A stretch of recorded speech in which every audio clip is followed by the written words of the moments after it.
welcome back to my film and TV channel. You're all staying safe and well. We're going over to Japan today. Yes, a Japanese language film. I watched this dubbed on Netflix, yes, so you can watch it in the original subtitles, or like me, you can watch it dubbed as well. So we're going to have a look at something called Zom 100 Bucket List of the Dead. There you go. What's that about? Well, let me have a think. Have a guess. Right, please, if you're new to the channel, push that subscribe button, push the bell notifications, everything film and TV, of course, including reviews like this, information blogs, lots of different things.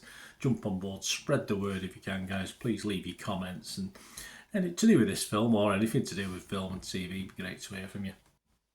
If you are pushing buttons, you can press that little like button.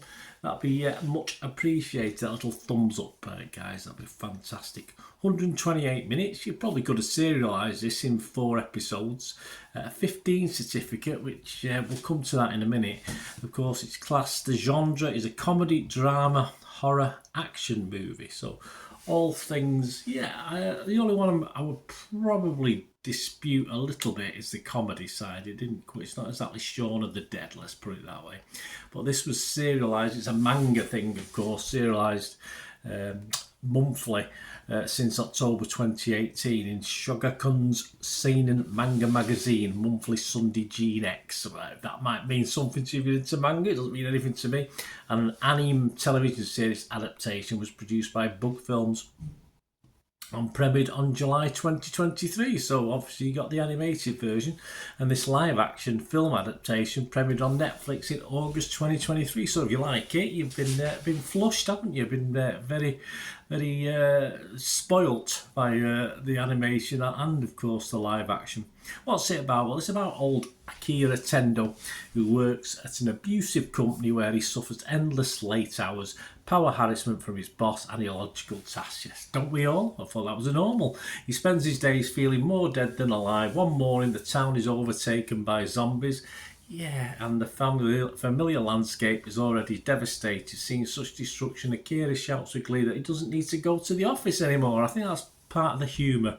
Yeah, okay. Showing his innate positivity, Akira comes up with a list of 100 things he wants to do before he becomes a zombie, including cleaning his home, of course, yeah, because no one ever does that, and camping on his balcony, and sets out to complete his bucket list. It's not too hard to achieve by the sounds of it, doesn't it?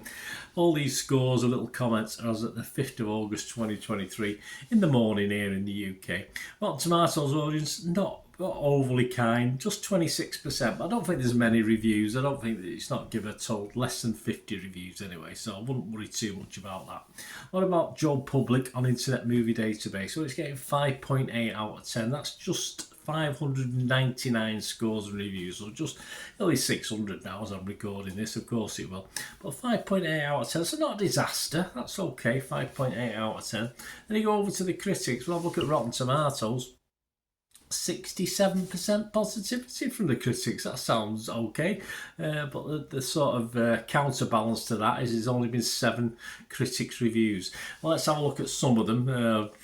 Probably give you the majority of them. Roger Moore, that we always like to look at from the Movie Nation, said, cultural novelty aside, pretty tame and tepid going, start to finish. So you didn't like it. Chase Hutchinson from Collider said, for a film about breaking free of convention and trying out new things to make the best of a bad situation, Zom 100 is mostly just bad.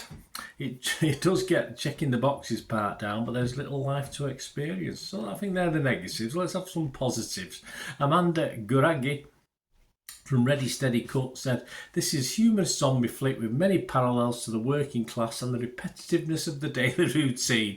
There you go, yeah, that's what I want to watch as entertainment. Pramit Chatterjee from Digital Mafia Talkies says it's over the top and whimsical, but since it's a horror comedy, it's appropriately tense and gnarly. The zombies look amazing, but that zombie shark had me punching the air in excitement. Yes, there's a very good zombie shark in it. Paul Le from Bloody Disgusting says, someone wanted a condensed retelling of the source material, or someone simply looking to explore Zom 100 for the first time will be delighted with the version.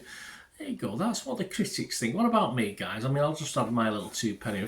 I mean, whether these sort of things succeed or fail for me, with this one, horror-wise, yeah, I mean, it's a 15. I thought there's a couple of scenes probably pushed it to a 15. I would have thought more a PG-12 or 12 for me, but yeah.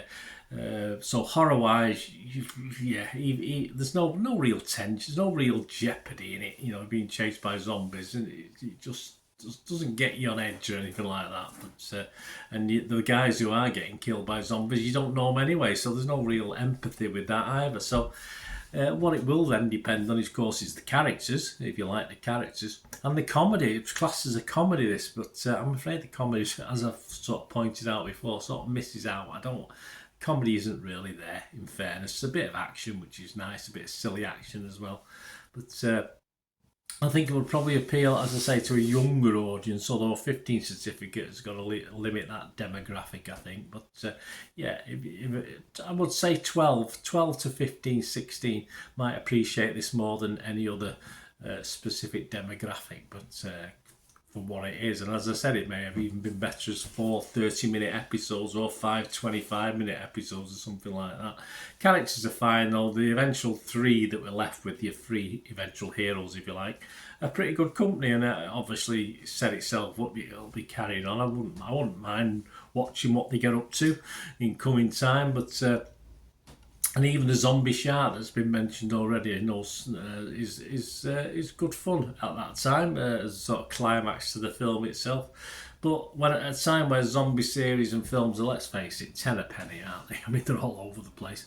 There's not a lot that makes this stand out, or I can recommend wholeheartedly to watch. It's just not different enough from everything else out there. And the comedy worked great, but it doesn't. As I say, it's aimed at a certain age group, and unfortunately, it's been sort of took out of that age group by 2 or 3 of the actual scenes, which have probably got it a 15 rating. But as I say, as a home watch, yeah, I would probably say 12 to 16 is probably the ideal age to watch this. And if you're watching it, you've got teenage kids in the family, it's okay. It's okay on that basis. But as I said, adults will certainly, I think, get a little bit bored with it, apart from the last 10 or 15 minutes, and I think probably all ages will as well. So my scores for this one, yeah, Rotten Tomatoes, I'd have to be rotten. I can't say fresh on this, it's just not good enough to get a fresh rating.